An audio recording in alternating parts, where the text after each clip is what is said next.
What's up everyone and welcome back to the World History Channel. Before we begin, please hit the subscribe button today. Let's get started. The insane saga of Joshua Abraham Norton, the Emperor of the United States. The United States of America proudly declared its independence from monarchical rule, but the country has had one notable weird royal. Joshua Abraham Norton declared himself Emperor of the United States in 1859. His story only gets more intriguing from there, if you believe me. Norton was an unlikely contender to lead the United States. He was born in England in 1818 and grew up in South Africa, and only came to the United States after the deaths of his parents in the 1840s. He enjoyed a few prosperous years as a businessman in San Francisco, but then his fortunes took an unexpected turn for the worse. Norton was so enraged with the American political system that he declared himself emperor after a prolonged legal battle and declaring bankruptcy. Emperor Norton is known as America's only emperor, even though he had no actual powers, despite attempting to disband Congress and fire the governor of Virginia. In fact, Norton was only emperor of San Francisco. The people of his adopted hometown made fun of him to the point where they saluted him and accepted his worthless currency as they passed him on the street. Up until his death in 1880, Norton was regarded as a legend, and his eccentricity is still celebrated in popular culture. The San Francisco Bulletin published his declaration. In 1859, Norton sent a letter, a proclamation if you will, to the San Francisco Bulletin, and the newspaper published it as a lark. His declaration read, "At the peremptory request and desire of a large majority of the citizens of these United States, I, Joshua Norton, formerly of Algoa Bay, Cape of Good Hope, and now for the last 9 years and 10 months past of S.F. Cal, declare and proclaim myself Emperor of these U.S., and in virtue of the authority thereby in me vested, do hereby order and direct the representatives of the different states of the Union to assemble in Musical Hall of this city, on the 1st day of February next, then and there to make such alterations in the existing laws of the Union as may ameliorate the evils under which the country is laboring, and thereby cause confidence to exist, both at home and abroad, in our stability and integrity. Norton I, Emperor of the United States." Prior to this, Norton was sued for trying to control the local commodities market in rice, along with several of his fellow businessmen. It's believed that the lawsuits and the loss of all of his money made Norton lose his mind. He began having delusions of grandeur, and started calling himself the Emperor of California in 1853. He listed his occupation as emperor in the 1870 census. A new United States census is taken every 10 years in order to gauge population growth and track changes over time, among other things. The census usually asks for a person's age, address, and occupation. In 1870, Norton listed his occupation as emperor, and his age as 50. The census taker noted that he was insane, and his status was listed as vote denied. He devised his own money. Norton not only declared himself Emperor of the United States, but he had his own currency made up to prove it. The money, emblazoned with the words Imperial Government of Norton I, was essentially worthless. It was made by Norton for him by a local printing press, and there were no valuables in it. However, local businesses nonetheless accepted it. A special bronze plaque on the outside of a shop, stating by appointment to His Imperial Majesty Emperor Norton I of the United States, meant that the store took Norton's currency, but only from Norton himself. He fired Virginia's governor and disbanded Congress. Norton's imperial decrees were meaningless, as he didn't have the power to enforce them. But that didn't stop him from making them. Norton once claimed that he had abolished the United States Congress, and that General Winfield Scott would accompany him to Washington with a contingent of his men to protect members of the Senate and House of Representatives. Right before the Civil War began, Norton declared that the Union would be dissolved and replaced with a monarchy, led by himself. He also officially fired the governor of Virginia, Henry A. Wise, after Wise had John Brown and his men executed. In 1867, he was arrested for insaneness. Armand Barbier, a San Francisco police officer, arrested the well-known eccentric in 1867. Barbier first arrested Norton for vagrancy, and then for lunacy, which by all accounts was a charge that might have stuck. A number of local newspaper editors and citizens jumped to Norton's defense, stating that the man may have been a bit crazy, but he was harmless. "The Emperor Norton has never shed blood," was a memento in one newspaper. "He has not ruined a nation or robbed anyone. And that, gentlemen, is a hell of a lot more than can be said for anyone else in the King line." In response, the chief of police insisted that Norton be let go, then formally apologized to him. On the street, he received a standing ovation from the police. After his arrest for lunacy in 1867, members of the local police force treated Norton with respect. They would salute him when they passed him on the street, and let him walk around with his sword, even though carrying such a weapon was potentially dangerous. Norton was given a special chair at the main police station, where he would go to mention ordinances that weren't being followed. The police even let him lead their annual parade through the streets of San Francisco. He carried a saber around and wore a military uniform. Every day, Norton wore a faded military uniform provided to him by the local army base. The uniform had a jacket with gold epaulets and brass buttons. He paired it with a number of hats, one of which was made of beaver. Additionally, Norton frequently carried an aged military saber, possibly to demonstrate his elevated status. He threatened those who called the city of Frisco with a fine. City monikers are not new. However, Norton hated the nickname bestowed on his adopted hometown by locals, Frisco. He once stated that anyone who called San Francisco Frisco within his range would be subject to $25 fines. He was a popular patron around town. As eccentric as Norton was, he was also beloved San Francisco residents.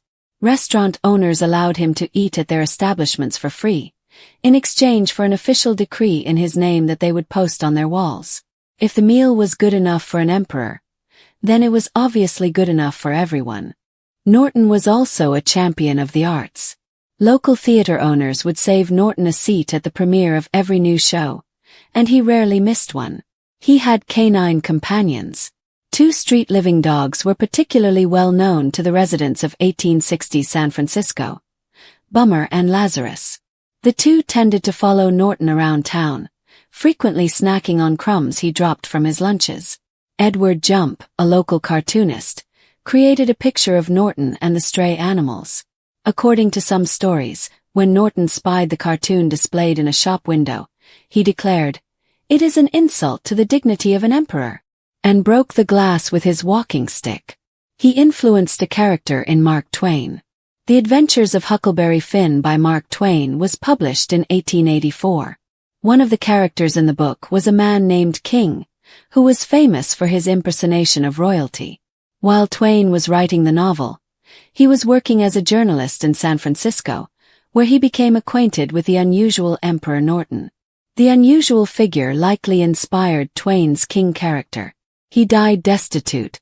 Norton arrived in the United States with plenty of money.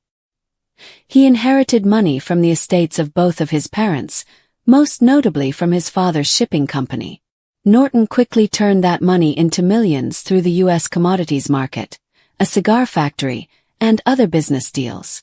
However, he was found trying to control the rice market and ended up in court, where he was fined in addition to paying court costs and legal fees.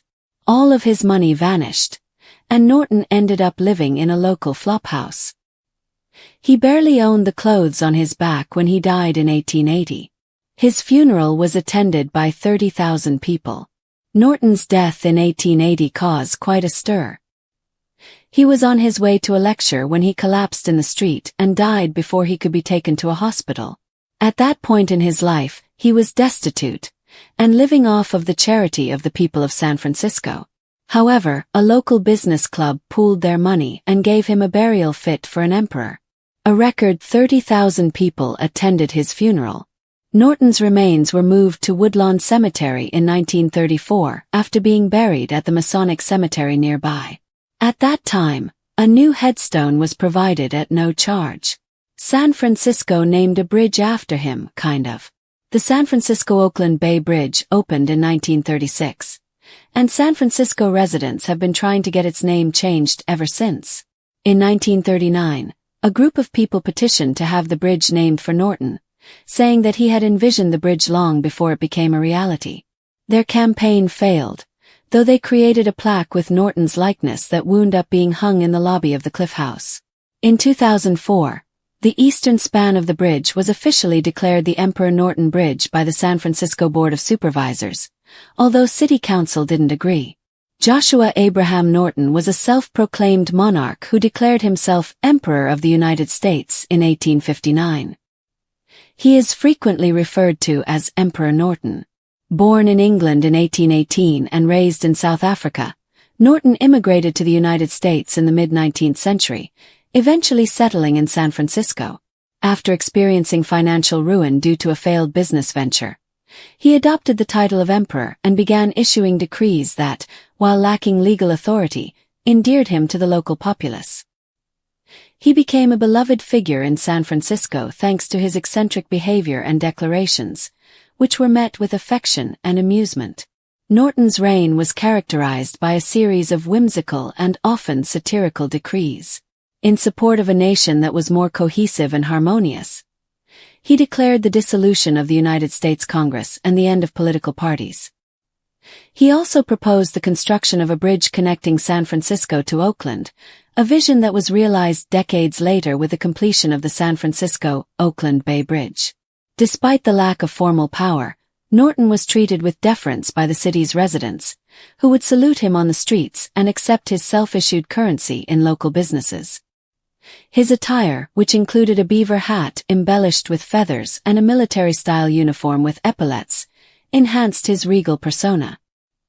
He often carried a sword and was accompanied by two stray dogs, Bummer and Lazarus, who became local celebrities in their own right. Norton's eccentricities extended to his interactions with the public. While maintaining his imperial demeanor, he would attend plays, eat at local restaurants, and converse with citizens. Norton was briefly detained in 1867 and sent to an asylum, but after public outcry led to his release, he was treated with even more respect. In 1880, thousands of people showed up to his funeral, demonstrating how much the community cared about their so-called emperor. Today, Emperor Norton is remembered as a symbol of San Francisco's unique blend of tolerance, eccentricity, and civic pride. Joshua Abraham Norton, born in England in 1818 and raised in South Africa, declared himself Emperor of the United States in 1859, making him a legendary figure in American history. His story is a fascinating blend of eccentricity, charm, and the complexities of 19th-century America. Early life and entrepreneurship. Norton emigrated to the United States in 1849, settling in San Francisco during the gold rush. Initially, he found success as a commodities trader and real estate speculator. However, in 1852, when he attempted to dominate the rice market, his fortunes took a dramatic turn. When a large shipment of rice was purchased, additional shipments flooded the market, driving down prices. This financial debacle led to a lengthy legal battle and, ultimately, bankruptcy in 1856. Norton was profoundly impacted by his wealth disappearance and subsequent humiliation in public. Manifestation of Empire. Norton reappeared in San Francisco in 1859, claiming to be Protector of Mexico and Emperor of the United States. He distributed a formal declaration to the local newspapers. His proclamation was published in the San Francisco Bulletin, possibly in jest, but it was well received by the general public. His self-described title was accepted by many San Franciscans, and he became a well-liked figure in the city. Life as Emperor. Emperor Norton adopted a regal persona, wearing a blue military uniform with gold epaulettes, a beaver hat adorned with peacock feathers, and carrying a ceremonial saber. He was frequently observed walking the San Francisco streets, inspecting public works, and interacting with residents. Norton issued numerous decrees, including the United States dissolution, despite his lack of formal authority. Congress and the demise of the Republican and Democratic parties. He also proposed the construction of a bridge between San Francisco and Oakland, a vision that was realized decades later with the completion of the San Francisco-Oakland Bay Bridge. Influence and reception by the public. Despite the fact that Norton's imperial orders had no legal effect, everyone accepted and even celebrated his presence. By displaying plaques that read, "By appointment to His Imperial Majesty, Emperor Norton I," restaurants and theaters welcomed him, frequently providing free meals and reserved seats. He was a frequent attendee at local events and was known for his progressive views on social issues, advocating for the rights of African Americans, Native Americans, and Chinese immigrants. Legacy and arrest. In 1867, Norton was briefly arrested for vagrancy and declared insane. His immediate and intense public outcry resulted in his release and a formal police apology. From that point on, he received a street salute from police officers. Norton's eccentricities and unwavering self-belief endeared him to the people of San Francisco. He continued his reign until his death in 1880. His funeral was attended by an estimated 10,000 people, a testament to the affection and respect he garnered during his lifetime.